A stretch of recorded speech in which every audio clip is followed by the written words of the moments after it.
మతాలు వేరైనా మనమంతా భారతీయ ముద్దుబిడ్డలము అని వరదయ్యపాలెం మండలంలోని ముస్లిం మైనార్టీ సోదరులు చాటి చెప్పారు. వరదయ్యపాలెం మండలం కడూరు గ్రామంలోని అయ్యప్ప స్వాములకు ముస్లిం మైనార్టీ నాయకుడు షేక్ అబ్దుల్ ఆధ్వర్యంలో భిక్ష ఏర్పాటు చేశారు. అయ్యప్ప మాల ధరించి దీక్షలో ఉన్న అయ్యప్ప స్వాములకు విందు సమర్పించి తమ మత సామరస్యాన్ని చాటుకున్నారు. ఇది ఒక నిదర్శనంగా, ఇది మొదటి అడుగుగా దీన్ని ఇక్కడ నుండి మన నెక్స్ట్ రాబోయే జనరేషన్ యువత దీన్ని ఉదాహరణగా తీసుకొని రానున్న రోజుల్లో సోషల్ మీడియాలో చూస్తుంటే అన్నదమ్ముళ్ళ మనం కలిసి ఉన్న వాళ్ళని చిచ్చులు పెట్టి వేడి చూస్తున్నారు వాళ్ళ లబ్ధి కోసం.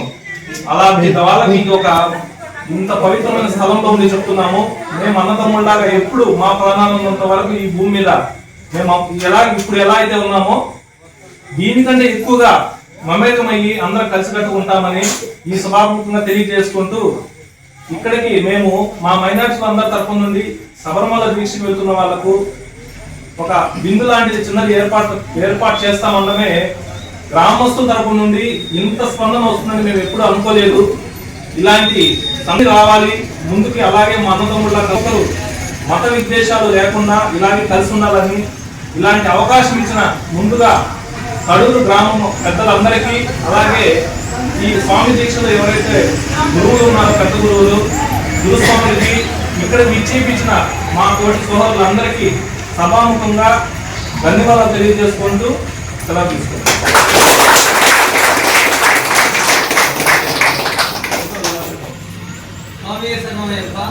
ఈరోజు మన వరదయ్యపాలెం ఉన్నటువంటి మైనార్టీ సోదరులందరూ కూడా మన కడూరులో ఉన్నటువంటి అయ్యప్ప స్వామి భక్తులందరికీ కూడా సాయంత్రం పూజా వేళ భిక్ష ఏర్పాటు చేయడం జరిగింది.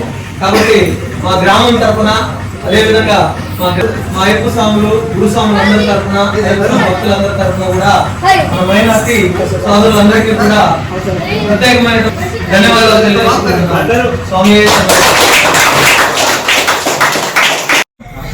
మేము హిందూ ముస్లిం అనే మాట లేకుండా మేమంతా సోదరులము.